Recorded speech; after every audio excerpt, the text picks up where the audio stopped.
saveur divine.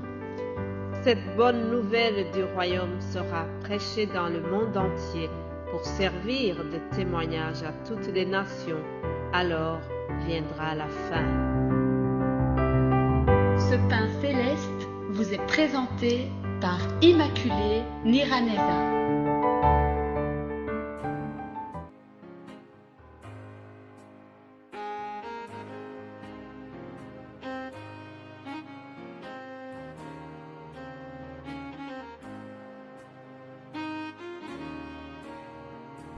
Je vous salue très chers amis à l'écoute de l'émission Saveur divine.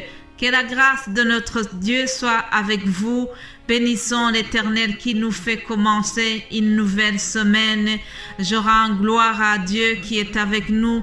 J'espère qu'il a été avec chacun de vous là où vous vous trouvez. Vraiment, c'est une joie immense d'être au service du Seigneur en vous apportant ce message. Alors, je vous propose de commencer par juste une petite introduction que j'ai tirée de l'Exode, le livre d'Exode, chapitre 34, au verset 8. C'est une conversation que Moïse a eue avec l'Éternel. Alors, au verset 8, il est écrit « Aussitôt Moïse s'inclina à terre et adora. Il dit « Seigneur, si j'ai trouvé grâce à tes yeux, que le Seigneur marche au milieu de nous, car c'est un peuple au cou raide.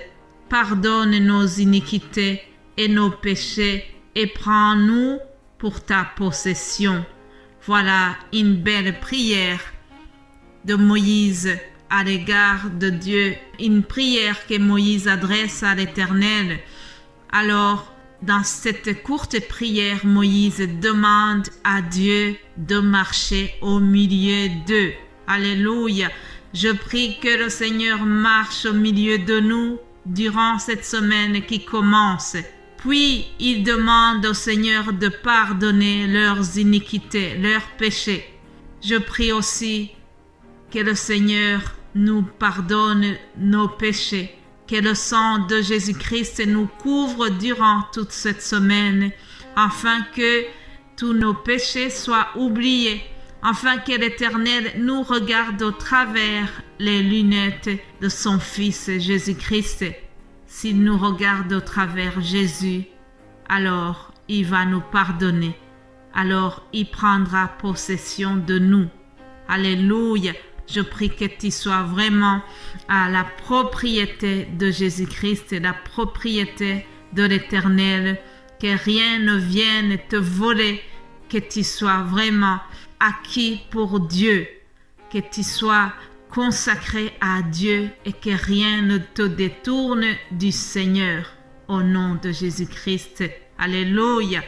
Après cette brève introduction, permettez-moi de vous remercier, vous tous qui nous encouragez, vous tous qui soutenez l'appel de Saveur divine. Vraiment, c'est quelque chose que je souligne tout le temps. Je remercie vous tous qui faites quelque chose pour que ce travail marche bien. Il y en a qui prient pour nous, il y en a qui nous soutiennent d'une autre manière, vraiment. Que vous soyez tous bénis. Soyez bénis, chers frères et sœurs, qui prenez de votre temps pour lire la parole, pour étudier la parole et pour la partager à son peuple. Je ne cesserai jamais de vous dire merci, merci, parce que vous êtes d'une grande utilité pour ce ministère. Alléluia. Ensemble, continuons d'élargir le royaume de Dieu en faisant des semences chaque jour.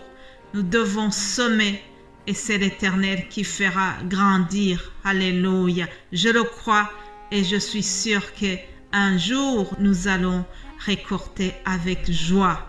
Je vous l'assure, c'est la promesse de Dieu. Psaume 126, au verset 5, nous lisons ceci. Ceux qui sèment avec larmes moissonneront avec chant d'allégresse. Alléluia. Je le crois fermement qu'un jour nous allons récolter avec des chants d'allégresse pour le travail que nous sommes en train de faire. Sois béni, toi qui le crois fermement avec moi. Alléluia. Bien-aimés de Dieu, vous êtes habitués à ce que chaque semaine nous avons un nouveau thème. La semaine passée a été consacrée aux lettres que Paul a écrites à Timothée. Il l'a exhorté, il lui a rappelé des choses terribles qui vont se passer dans les derniers jours. Il lui a dit qu'il y aura des temps difficiles et il lui rappelait qu'il devait faire attention à tout cela. Alors aujourd'hui, nous allons tourner un peu la page et nous prenons un nouveau thème qui dit « Comment être l'ami de Jésus ?» Alléluia. Est-ce que tu aimes bien l'amitié avec Jésus-Christ? Est-ce que tu es amoureux de Jésus? Est-ce que tu es amoureuse de Jésus-Christ? Je souhaite vraiment que nous soyons passionnés du Christ. J'ai vu que cette semaine qui arrive, il y a beaucoup de cœurs dans les magasins. Alors, c'est une semaine qui a été dédiée à l'amour. Beaucoup de gens attendent impatiemment la journée du 14 février parce qu'ils vont célébrer l'amitié, vont célébrer l'amour. Mais bien-aimés de Dieu, je vous rappelle que nous célébrons l'amitié de Jésus-Christ. Nous célébrons l'amour dont Dieu nous a aimés chaque jour. Nous nous rappelons combien Dieu nous a aimés lorsqu'il nous a envoyé Jésus-Christ. Alléluia. Dieu a tant aimé le monde qu'il a envoyé son Fils unique afin que quiconque croit en lui ne périsse jamais, mais qu'il ait la vie éternelle. Ça, c'est l'amour de Dieu. Mais je n'ai pas dévié, je voudrais surtout souligner que nous aussi, nous aimons Jésus-Christ et Jésus-Christ veut que nous soyons ses amis. Alors, comment être l'ami de Jésus?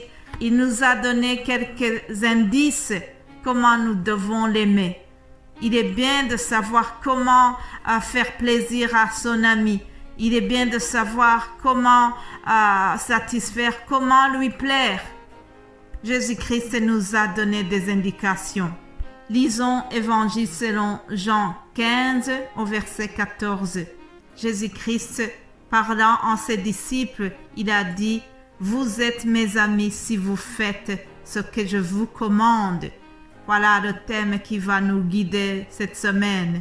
La meilleure façon d'être l'ami de Jésus, c'est de respecter ses commandements.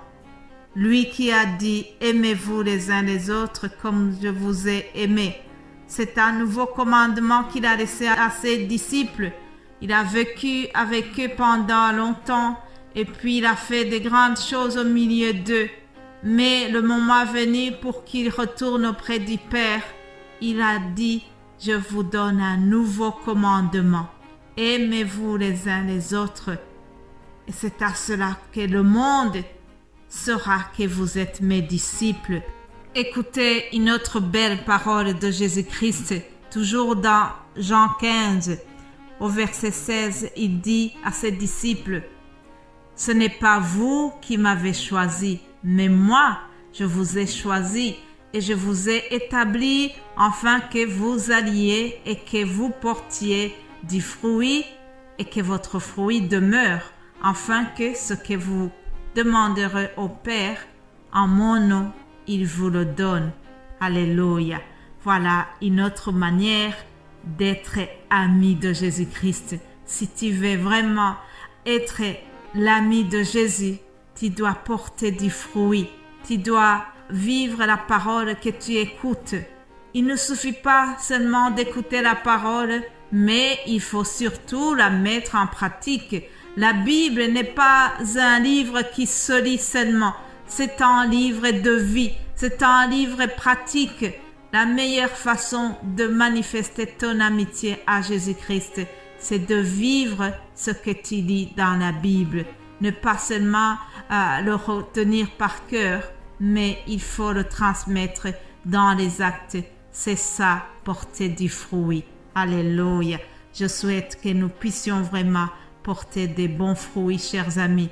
Et Jésus-Christ a terminé ce passage par une très belle recommandation au verset 17. Jean 15, 17, Jésus-Christ dit « Ce que je vous commande, c'est de vous aimer les uns les autres. » Alléluia. Vraiment, chers amis, célébrons l'amitié que nous avons entre nous et Jésus-Christ. Portons des bons fruits et surtout, respectons les commandements qu'il nous a donnés. Voilà la meilleure façon de montrer à Jésus-Christ que nous sommes ses amis. Je vous souhaite de passer une excellente journée. Soyez bénis et nous allons nous retrouver demain pour célébrer notre amitié avec Jésus-Christ encore. Alléluia. Amen.